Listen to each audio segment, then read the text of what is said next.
Hey everyone, Argonath here from The Right Way, and another article about all of these pretenders at the COP26 climate change conference, lecturing all of us about how we need to change our lives and so on. And let's have a read of some of the hypocrisy happening there.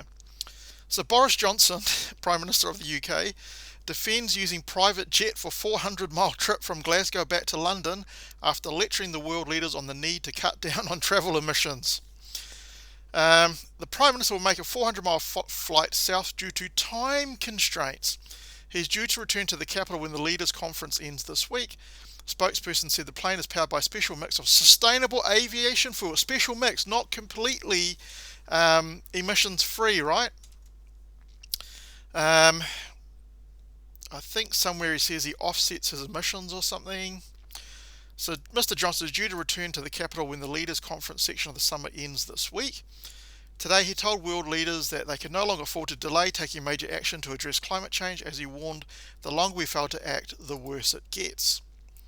But after his speech, his spokesperson told reporters he would fly back to London using a private charter powered by a special mix of sustainable aviation fuel.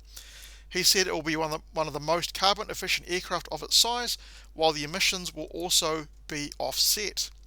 So it's good to be able to pay to offset your emissions, but that's not available to the vast majority of us working class and middle class people, is it, Boris Johnson? So don't go lecturing on us about how we need to change. You're the Prime Minister, you can figure out ways to go, right? Just reschedule your calendar so that you can make it. Pressed on why the Prime Minister could not go by train for a journey within the UK, the spokesman said it was important he was able to travel around the country while facing significant time constraints. Could you have not gone on a commercial jetliner and just got a first class room or something? Could have done that. I mean, I guess there might be security concerns and stuff, but I'm sure you'd be able to work your way through that, right? So this is the amazing thing, right?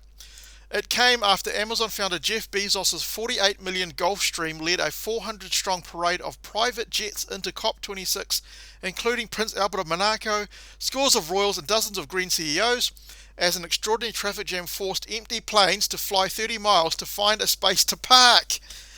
Why could all of these people not fly on commercial jets? If you're a green CEO, you don't need to be flying in a private jet. Right, I guess if you're a king or a prince or something, there might be a slight case of having to fly in by private jet.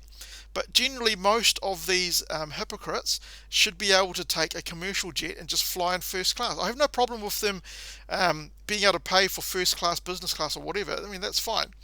But don't tell the rest of us and lecture us on what to do, as I stated in my previous video about Jeff Bezos and Bill Gates. They are absolute hypocrites, right? Look at how much carbon this conference must be generating. Surely these days, with the technology we have, you can run a conference online. It must be able to be done. You would have all the resources to do it. I mean, you've got the bloody CEO of Microsoft probably going there. I mean, surely he would be able to sort something out for you. It goes on more about what's happened and so on. Mr. Johnson, the charter aircraft produces less than half the emissions produced by the RF Voyager, which the Prime Minister sometimes uses for foreign travel. Less than half, but then again, you only got one or two people or whatever, how big your entourage is flying on that. Whereas if you're taking a commercial jet line, it's going to be flying anyway.